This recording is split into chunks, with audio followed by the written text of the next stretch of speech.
Muy bien, muy buenos días a todas y a todos. Muchas gracias por la invitación de la Cámara Nacional de Comercio a participar en este encuentro.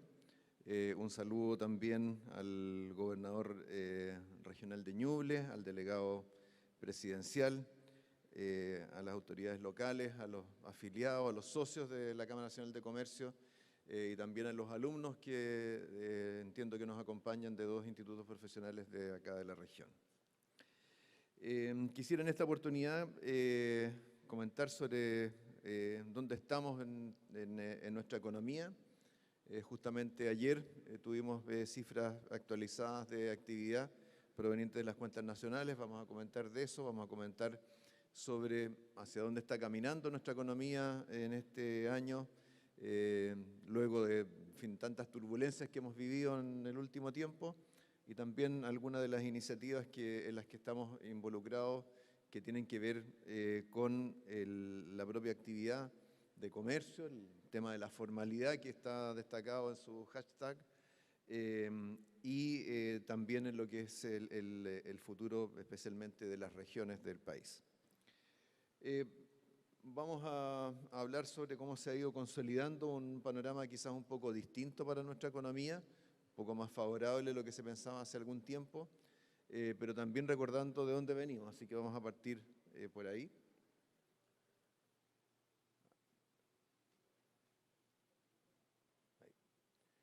Bueno, ¿de dónde venimos? Venimos de una crisis de magnitudes insospechadas, donde la economía mundial, durante el 2020 en particular, sufrió una crisis de magnitud, de consistencia, de profundidad, de velocidad inédita en la historia. Muchas veces hablamos de la crisis de la Gran Depresión del 29, en fin, de la crisis de la deuda en los países latinoamericanos en los 80, pero la diferencia es que en este caso tuvimos una crisis que no vino de fenómenos económicos, sino que vino de un fenómeno sanitario, de una pandemia. Y eso obligó a muchas actividades y particularmente al comercio a cerrar sus puertas de la noche a la mañana y detener una cantidad de actividades en todo el mundo de manera simultánea. Eso significó caídas de actividad de casi el 3% a nivel global, que como recesión es una recesión de enorme profundidad. Pensemos que en la crisis financiera del 2008-2009, la actividad en el mundo cayó algo así como 0,2%.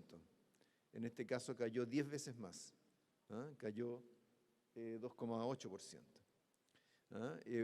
Eso, por otro lado, generó una respuesta de política, también de política económica, de magnitudes también insospechadas, sin precedentes, tanto del lado de la política monetaria como del lado de la política fiscal. Mientras en los países desarrollados había habido algo de esta alivio cuantitativo, o sea, compra directa de bonos por parte de los bancos centrales durante la crisis financiera, en este caso fue una situación generalizada en todo el mundo, incluyendo nuestro país. Yo estaba en esa época de presidente del Banco Central, tuvimos nuestra propia política de alivio cuantitativo con la compra de instrumentos financieros en el mercado. La política fiscal fue particularmente expansiva, también contribuyó a mitigar o a contener el impacto de esta recesión, pero por supuesto fue de gran magnitud. Y sus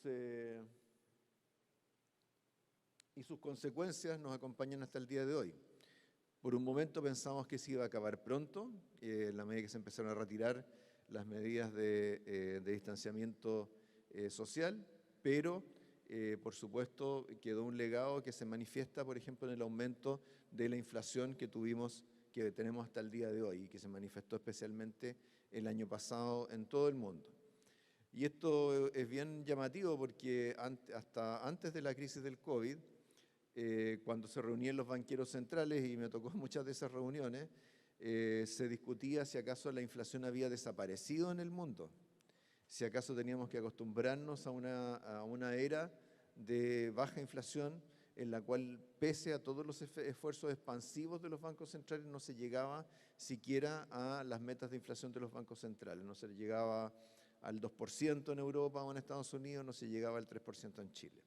Y de pronto nos encontramos que la inflación estaba en muchos países en 2 dígitos, en Chile llegó hasta el 14,1%. La crisis también generó una gran incertidumbre que no ha terminado de desaparecer y que se ha ido nutriendo también de los factores que han operado en las postrimerías de la crisis.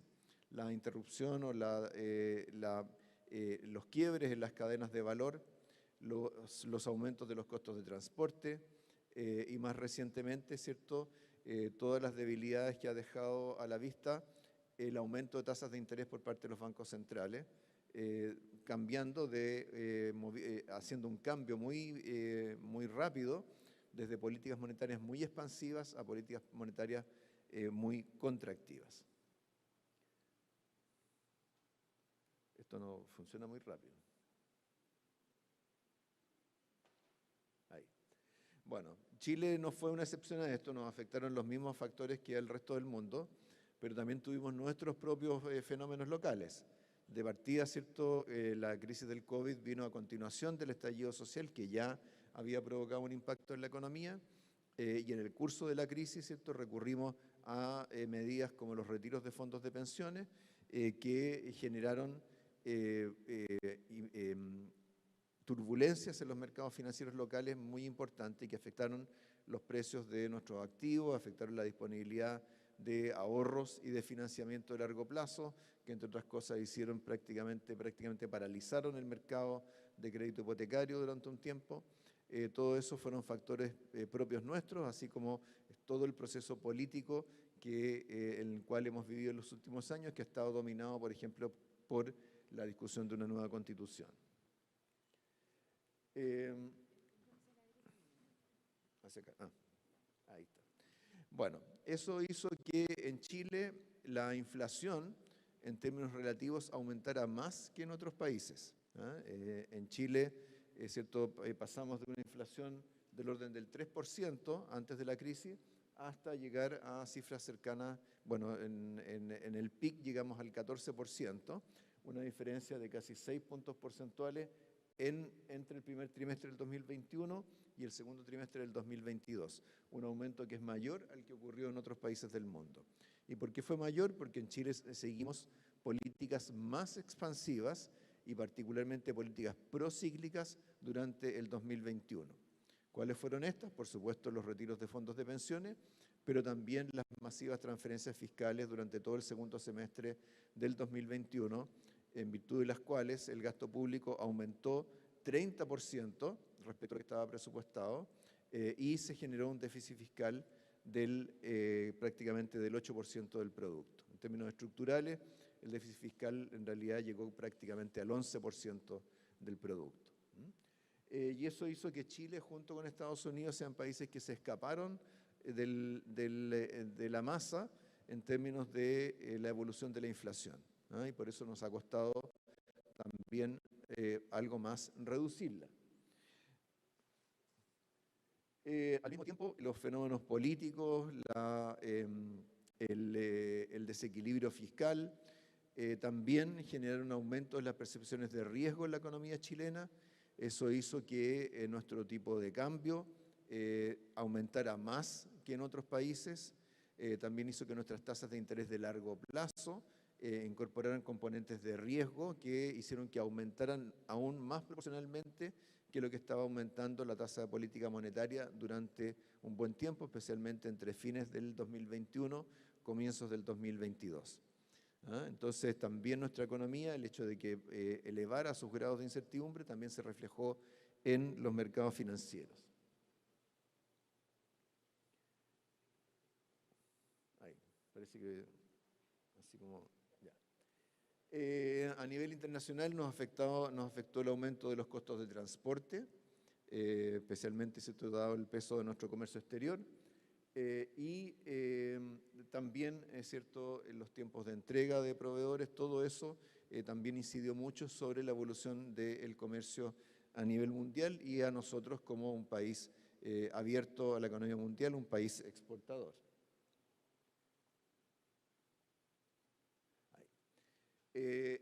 Luego, ¿cierto?, tuvimos la invasión de Rusia a Ucrania, que aumentó los precios de las materias primas, los precios de los alimentos, los precios internacionales de los alimentos, los precios internacionales de los combustibles, y por lo tanto todos esos elementos, es decir, el efecto de la crisis del COVID, el aumento de los costos de transporte, la política particularmente expansiva en Chile, los aumentos de los precios internacionales de los alimentos y los aumentos del dólar, todo eso contribuyó a aumentar la inflación. Y eso hace que hayamos tenido necesidad de una respuesta también robusta en términos de política macroeconómica frente a ese aumento de la inflación. ¿Por qué? Porque el aumento de la inflación, por supuesto, es lo que causa un daño más generalizado en la economía, que afecta a toda la economía, pero particularmente a los sectores de menores ingresos, a quienes viven de un sueldo, ¿cierto? A quienes tienen una canasta de consumo más concentrada en los precios de los alimentos o en el transporte colectivo. Entonces, para eso, ¿qué es lo que hizo el actual gobierno? El actual gobierno llevó a cabo una consolidación fiscal muy importante durante el año pasado en particular, en virtud de la cual redujimos el gasto público en 23% en términos reales, y eso nos permitió transformar el déficit fiscal de prácticamente 8% del producto en el 2021 en un superávit de 1,1% en el 2022. Eso corresponde a la política fiscal o la consolidación fiscal más profunda en el mundo, solo después de Noruega, en la comparación de países que se ve ahí en el gráfico de la derecha. Y esto nos ha permitido que enfrentemos, por ejemplo, el aumento de tasas de interés que hoy día tenemos en el mundo con niveles de endeudamiento que no han crecido como crecieron en otros países. O sea, frenamos una tendencia al aumento de la deuda pública que llevaba ya 15 años. Finalmente eso se frenó en el 2022 y va a continuar en esas condiciones en el 2023. ¿Y eso qué implicancias tiene para la economía, para la producción, para las pymes, para la ciudadanía? Bueno, significa fundamentalmente que nuestros costos de financiamiento son menores. Y de hecho, como vamos a ver dentro de un momento, esos costos de financiamiento en realidad han estado bajando, particularmente para el financiamiento de largo plazo. Ahora, al mismo tiempo, por supuesto, también ha habido que hacerse cargo de necesidades más inmediatas de los hogares. Y para eso, en lugar de, ¿cierto?, las transferencias masivas como los IFE universales, lo que ha hecho el gobierno del presidente Boric es articular medidas que van mucho más directamente en beneficio de las personas más afectadas. Por ejemplo, conteniendo el alza de los precios de los combustibles y en particular de la parafina, a través de la estabilización de las cuentas de la luz, el congelamiento de las tarifas del transporte, el bono de invierno del año pasado y más recientemente, ¿cierto?, la duplicación del aporte familiar permanente, el aumento de la asignación familiar y el subsidio único familiar de 20%, el bolsillo familiar electrónico, del cual vamos a hablar dentro de un momento, la extensión del IFE laboral y convenios para rebajar los precios de los medicamentos. Entonces, todas estas son medidas que, por supuesto, todas ellas tienen un costo fiscal, pero están mucho más dirigidas hacia los sectores más afectados y son, por lo tanto, compatibles con, al mismo tiempo, estar haciendo una consolidación fiscal que necesitamos para bajar la inflación. Los retiros de fondos de pensiones se han frenado. El último retiro, hablamos mucho, ¿cierto? Cada vez que hay una propuesta de nuevos retiros, se habla mucho del tema, todos los matinales, ¿cierto?, dedican amplio espacio a la materia, pero tenemos que acordarnos que el último ya ocurrió hace 2 años atrás. ¿Y por qué eso ha sido así? Bueno, fundamentalmente porque, como vemos ahí en este gráfico, la votación a favor de los retiros se ha ido disminuyendo de manera significativa. En el caso del así llamado quinto retiro de abril del año pasado, hubo una clara mayoría en contra y la votación a favor, en el caso del autopréstamo, que era un retiro encubierto, se redujo a 38 votos a favor después de haber tenido votaciones superiores a los 120 votos en la Cámara de Diputados durante el periodo anterior. Y eso, por supuesto, ha ocurrido porque afortunadamente nuestros parlamentarios se han dado cuenta que los retiros, si bien para muchas personas, ¿cierto?, son la ilusión representan la ilusión de un alivio inmediato, en realidad sus costos son enormes, costos en términos del deterioro de los ahorros para la jubilación, pero sobre todo costos en términos del aumento de la inflación, que termina comiéndose todos esos ingresos que la gente recibe con esperanza, y sobre todo perjudican a quienes ni siquiera han podido hacer retiros, que son una proporción cada vez mayor en la medida que los retiros anteriores han ido secando los fondos de capitalización individual. Los últimos datos de cuentas nacionales lo que muestran es que justamente la economía ha estado haciendo un ajuste importante, ¿cierto? Hablamos de lo que ha ocurrido por el lado de la política fiscal, del tema de los retiros. Eso ha permitido, ¿cierto?, que se vaya ajustando la demanda interna, reduciendo o desde un momento de sobrecalentamiento como el que tuvimos en la economía a fines del 2021. Y eso ha ido reduciendo entonces las presiones inflacionarias. En el caso de los componentes de consumo, el consumo ha sido la variable del lado de la demanda que más se ha ajustado, y particularmente dentro del consumo ha sido el consumo durable. Y eso ha hecho que tengamos hoy día el consumo en niveles similares a los que tenía antes del estallido social. Y para todos los efectos prácticos, con ese antecedente, podemos decir que todo el ajuste que era necesario hacer por el lado de la demanda interna y del consumo ya se ha producido. Y al mismo tiempo la inversión afortunadamente no ha tenido la contracción que se esperaba, pero sí permanece frenada, ¿ah? Y ese es un tema del cual tenemos que hacernos cargo. En el caso de la actividad, eso ha hecho, por supuesto, ha generado cambios importantes, particularmente en este sector de comercio. El sector del comercio fue uno de los que más se contrajo al comienzo de la pandemia, ya había tenido un shock importante con el estallido social, después fue el que se recuperó más rápido, ¿cierto?, producto del aumento del consumo, precisamente alimentado por los retiros de fondos y alimentado por las transferencias fiscales. Llegó a estar en el 25% por encima de los niveles de febrero del 2020, y hoy día ya está de vuelta en cifras de alrededor de 10% por encima de enero del 2020. Estos son los indicadores desestacionalizados mensuales. Ese ajuste del comercio, sin embargo, de la actividad de comercio, no es distinto de lo que ha caracterizado otros sectores. Por ejemplo, en el caso de los servicios, estos han tenido una recuperación bastante paulatina y sistemática que se extiende hasta el día de hoy. En el caso de la minería ha tenido bastante más volatilidad. En la industria nunca tuvo una contracción tan grande y ha tendido a mantenerse más o menos estable. Ahora, esta evolución en el tiempo, de acuerdo a la cual tuvimos esta expansión grande de la demanda interna, un pic de inflación en agosto del año pasado. Ese pic de inflación coincidió también con un aumento muy significativo del déficit de la cuenta corriente de la balanza de pago, que llegó prácticamente a 10% del producto. Para tener una idea, las cifras normales en Chile han estado en orden del 3,5% del producto, es decir, prácticamente se triplicó el déficit de la cuenta corriente, en la cuenta corriente de la balanza de pago, y eso a su vez presionó al dólar, que como recordaremos en julio del año pasado superó los 1.000 pesos, ¿cierto?, por dólar. Por lo tanto, por ahí, por agosto, septiembre del año pasado, tuvimos una confluencia y un cambio de tendencia en todas estas variables. A partir de ese momento comenzó a reducirse la inflación.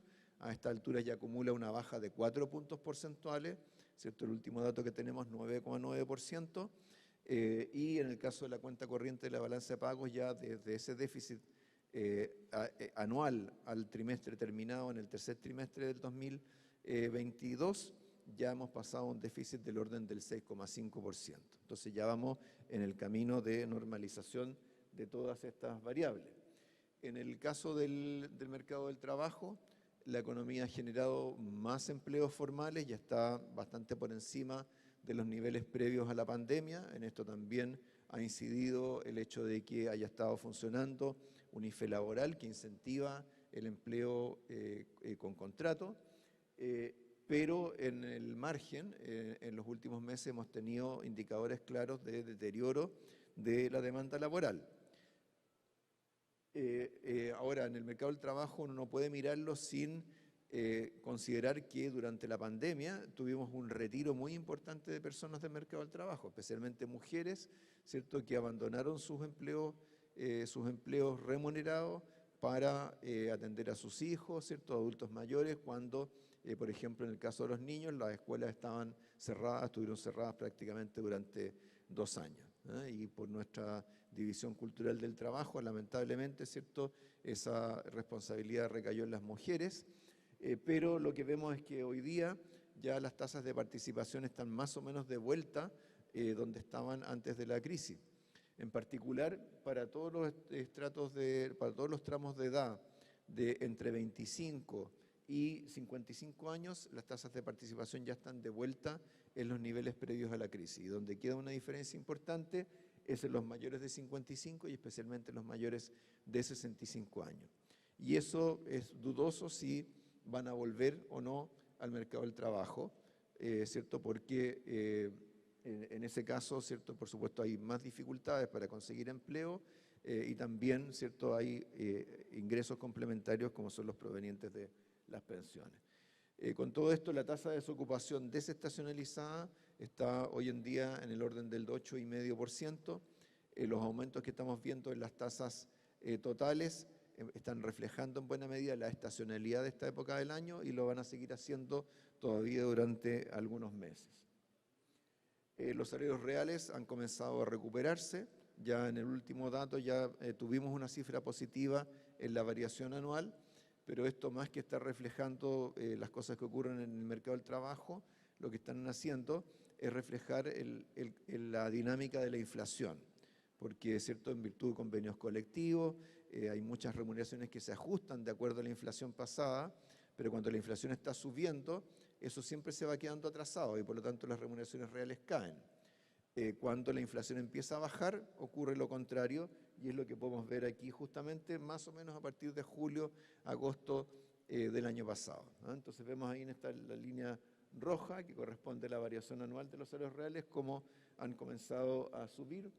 En el caso de la línea azul de acá de la izquierda son las cifras mensuales desestacionalizadas. Al mismo tiempo, recordamos, ¿cierto?, una de las cosas que notábamos del periodo de la crisis fue el gran aumento de la incertidumbre a nivel global. Eso en Chile fue aún mayor, pero gracias a, por un lado, la consolidación fiscal, el término de los retiros de fondos de pensiones y toda la evolución del proceso político en Chile, todo eso ha hecho reducir la incertidumbre hasta niveles cercanos a los previos a la crisis del COVID-19. Entonces, eso ya también se traduce en los precios financieros. Así como el dólar llegó a 1.000 pesos en julio del año pasado, hoy día, ¿cierto?, el dólar ya se ubica sistemáticamente en torno a los 800 pesos, incluso en las últimas semanas por debajo de esa cifra. Esa ha sido una apreciación de nuestra moneda mayor a la que ha ocurrido con las monedas de países comparables a nosotros. Así como caímos más hasta mediados del año pasado, posteriormente nos hemos recuperado más que las monedas de países comparables. Por países comparables en este caso entendemos otros países de América Latina, otras economías emergentes de ingresos medios, medios altos y países desarrollados que tienen una base económica más basada en recursos naturales. Eso para el tipo de cambio nominal y para las tasas de interés de largo plazo también estas han ido bajando. Las tasas de los bonos a 10 años ya se ubican en torno al 5,7, 5,8%, que son cifras ya que implican una baja de tasa y un diferencial respecto de las tasas de los bonos del Tesoro de Estados Unidos, que implica una mejora o una baja mayor que la que han tenido las tasas de largo plazo también en otras economías comparables a la nuestra. Esto ha ido también reflejándose en mejores expectativas de consumidores y de empresas. Hemos visto mejoras bastante sistemáticas en los últimos meses. Todavía, sin embargo, estamos en terreno negativo. Eso no podemos ignorarlo, pero por supuesto nos vamos recuperando poco a poco y eso es algo que es positivo. Tenemos riesgos que provienen todavía de la economía mundial. En estas últimas semanas, ¿cierto? Hemos conocido de estos problemas de los bancos regionales de Estados Unidos, ¿cierto? En Europa, Credit Suisse, etcétera, que afortunadamente por la acción de los bancos centrales, de los reguladores, se han ido conteniendo. Y por otro lado, no se ha revelado en la economía mundial debilidades más sistémicas, como ocurrió en su momento con la crisis subprime, con los problemas, ¿cierto?, en el mercado de créditos hipotecarios en Estados Unidos y en Europa. Al mismo tiempo, la recuperación económica de China también nos ha favorecido, nuestro principal socio comercial y el principal consumidor de cobre del mundo. Eso ha permitido que el precio del cobre, si bien se ha deteriorado respecto de los puntos más altos que alcanzó, se ha mantenido relativamente favorable, y como al mismo tiempo los precios de los combustibles y del petróleo en particular han estado bajando de manera importante, nuestros términos de intercambio también se han ido recuperando. Y esto ha contribuido a que hayamos tenido en el primer trimestre de este año una balanza comercial récord, récord como superávit comercial, un récord en 16 años, que se explica porque nuestras exportaciones han estado creciendo y nuestras importaciones se han estado contrayendo. Entonces, a partir de aquí, ¿hacia dónde vamos? Bueno, en términos de política, la política monetaria, ya el Banco Central, ¿cierto?, ya hace varios meses que indicó que había alcanzado la máxima tasa nominal de política monetaria y que a partir de ahí esperaría haber señales de reducción de la inflación para comenzar a reducir las tasas de interés. Tenemos que tener claro que en la medida que la inflación va bajando, esas tasas nominales todavía incorporan un aumento real a través del tiempo. Entonces, por eso el timing en que el Banco Central finalmente vaya tomando sus decisiones pasa a ser bien importante. Del lado de la política fiscal, vamos a seguir en la trayectoria de consolidación fiscal. Hace pocos días se dio a conocer el último informe de finanzas públicas. En ese informe indicamos que para este año se contempla una expansión del gasto público del 0,6%, considerando lo que fue finalmente la ejecución del 2022. Y por otro lado, que el déficit fiscal esperado para este año, que cuando se presentó el presupuesto se pensaba que sería del 2,7% del producto, ya lo estamos estimando en 1,9% del producto, es decir, cifras fiscales también más positivas, y eso va a permitir terminar o frenar este largo ciclo de expansión de la deuda pública que se ve en el gráfico de la derecha. Ahí está esa trayectoria de 15 años de aumento de la deuda pública, y vemos para los últimos años cómo ya esta se frena y va a tener todavía algún incremento adicional, fundamentalmente por el aumento de los costos de las tasas de interés y los costos de financiamiento, pero nos vamos a ubicar ya bastante por debajo del techo de 45% del producto que nos fijamos como límite. La inflación, como decía, ha caído 4 puntos porcentuales desde su mayor nivel y va a continuar bajando durante los próximos meses. ¿A qué ritmo? Más o menos al ritmo de 1 punto porcentual por mes. Es decir, si hoy día estamos con una inflación de 9,9%, hoy día me refiero a las cifras de abril, probablemente en mayo vamos a estar más cercanos al 9% o levemente por debajo del 9%, y así en lo que resta del año. O sea, ya en agosto, cuando estemos a un año de diferencia del punto más alto de la inflación, vamos a estar más o menos en la mitad de esa cifra. Y a final de año, en diciembre, vamos a tener una inflación ya por debajo del 5%. Entonces vamos a ver que durante este año vamos a tener un ajuste bien importante de la inflación, y lo que es particularmente importante para muchas familias es que ese ajuste de la inflación o ese ajuste de los precios está siendo mayor para los precios de los combustibles y para los precios de los alimentos.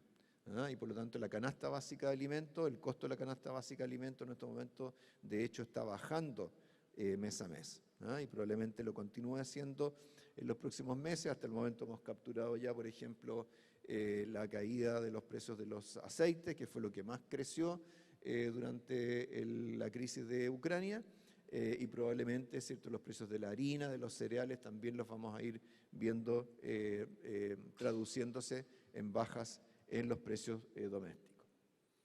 El tipo de cambio real se está aproximando a sus promedios históricos, y al mismo tiempo, ¿cierto?, tenemos que algunos de los factores que presionan a la inflación adicionalmente, como son los costos de transporte, también se han ido normalizando. Entonces, así como durante el 2021-2022, hasta mediados del 2022, todo apuntaba a presionar la inflación al alza, en este momento todos esos factores están presionando la inflación a la baja, ¿no? Y eso, por supuesto, son buenas noticias para la ciudadanía, pero tenemos que verlo materializarse, y para eso es importante que no cometamos errores. No nos tentemos con los retiros de fondos de pensiones, ¿cierto?, que se va a votar en los próximos días. Tengamos claro que acá no hay atajos, acá las cosas hay que hacerlas bien, hay que hacerlas con cuidado, con responsabilidad, y ese es el camino en el que estamos embarcados. Y eso es lo que hace también que vayan mejorando las expectativas de precios, vayan volviendo las expectativas de inflación a 2 años también a más o menos al 3%, que es la meta de inflación del Banco Central. Esto también es un indicador, estos son indicadores adelantados de inflación.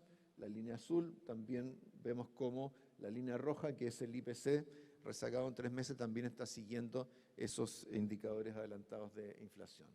Y en términos de actividad, han ido mejorando las perspectivas para el 2023.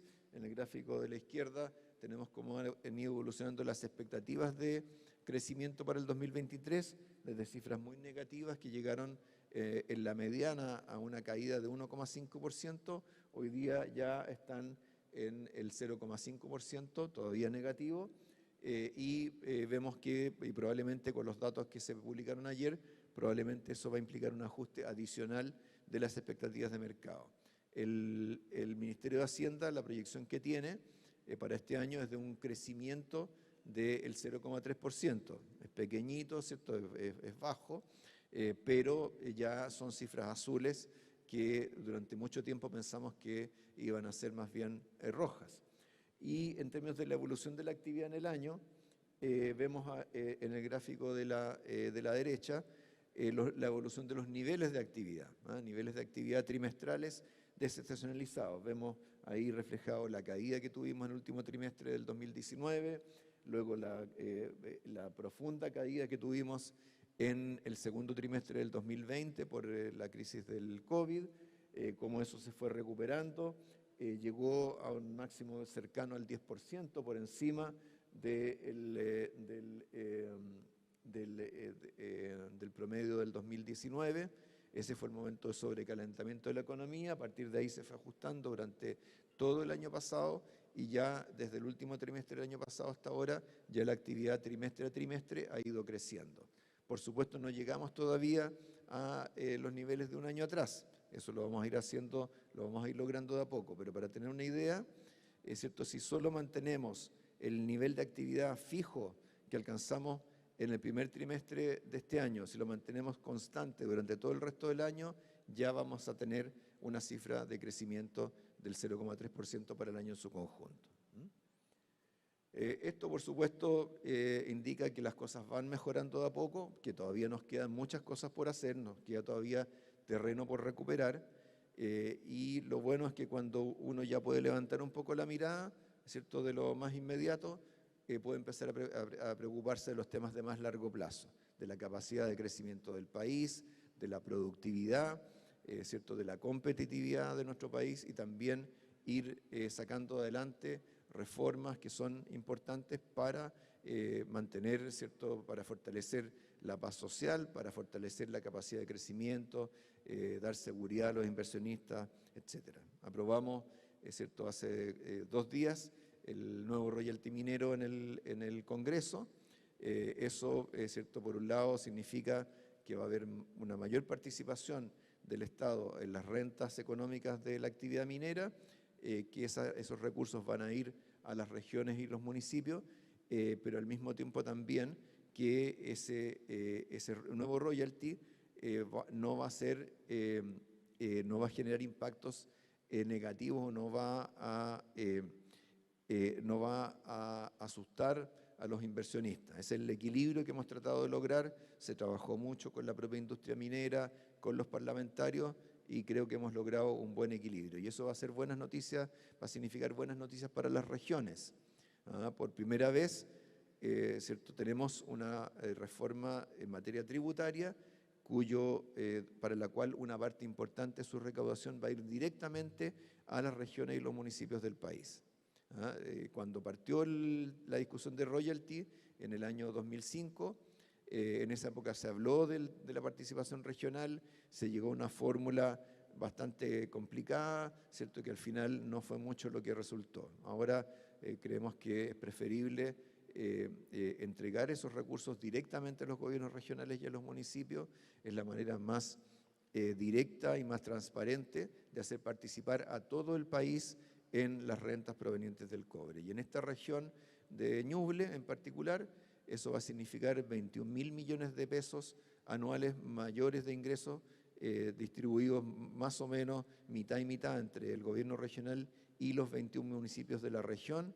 Vamos a tener municipios pobres, municipios rurales, es cierto, que van a estar participando de las rentas del cobre, que están, ¿cierto?, a miles de kilómetros de distancia, pero donde van a ayudar, ¿cierto?, a resolver problemas sociales, van a ayudar a fortalecer el desarrollo de la región. Y junto con esto, quisiera citar 3 cosas más bien rápidamente, porque son temas que están en nuestra agenda, que involucran innovaciones o iniciativas que creo que son importantes para este sector. Primero, el bolsillo familiar electrónico. Partió este mes. Hemos tenido un muy buen resultado, tenemos millones de transacciones que se han estado haciendo en todo el país con cargo al bolsillo familiar electrónico. Hemos tenido una buena acogida por parte del comercio. En muchos lugares, ¿cierto?, al momento de pagar, se le pregunta al cliente, ¿cierto?, si va a pagar con bolsillo familiar electrónico. Esto está permitiendo que las personas obtengan descuentos en su propio pago ¿cierto?, la compra de alimentos, de otros bienes de primera necesidad, equivalentes al IVA. En otras palabras, ¿cierto?, estamos devolviendo el IVA a quienes más lo necesitan, a quienes consumen productos que están más gravados por el IVA, porque son ¿cierto?, alimentos y otros bienes de primera necesidad. O lo que es equivalente estamos permitiendo que las personas compren con los precios de hace más de un año atrás, que es la diferencia de 20%. Pero lo estamos haciendo a través de una forma que no complica al comercio, que no erosiona las cuentas fiscales, pero que llega, ¿cierto?, en ayuda a las personas. Así que aprovecho de invitar a todos los comerciantes, ¿cierto?, de esta región de Ñuble, ¿cierto?, a promover el bolsillo familiar electrónico, a utilizarlo, a facilitarle las cosas a los clientes.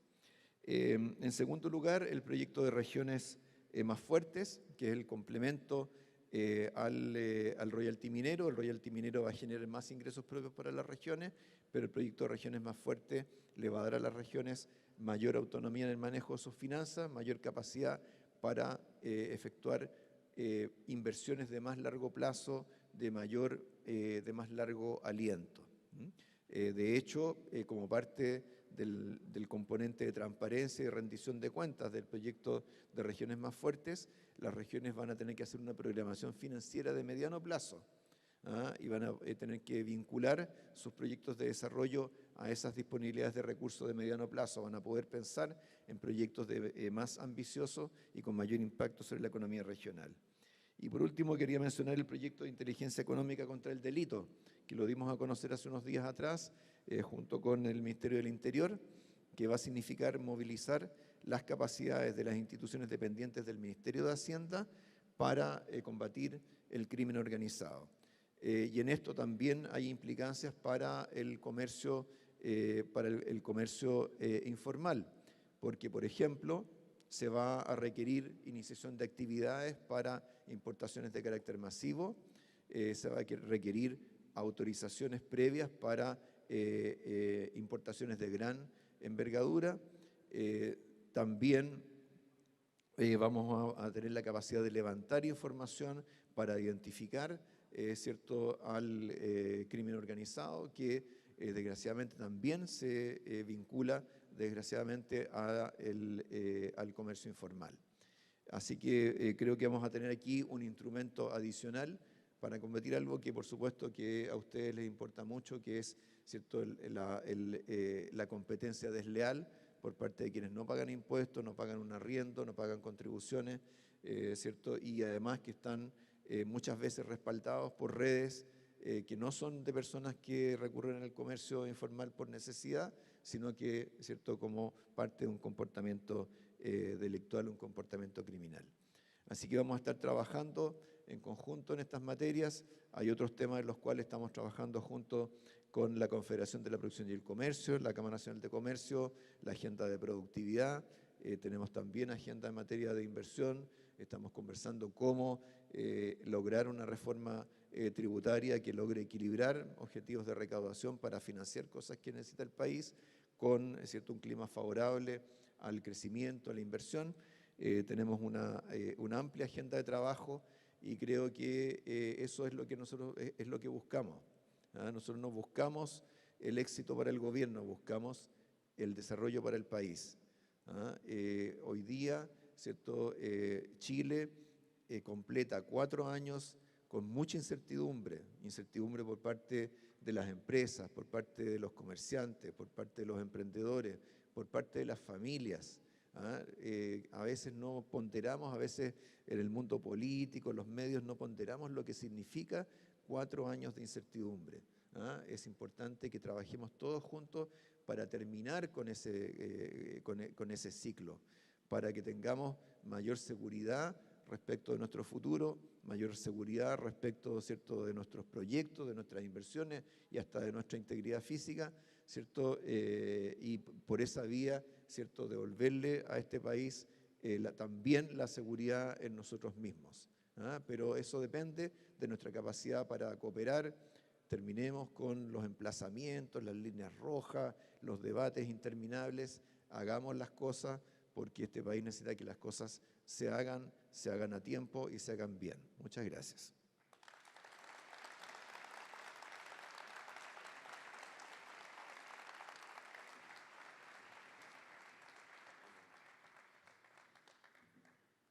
Agradecemos entonces la exposición del ministro Marcel.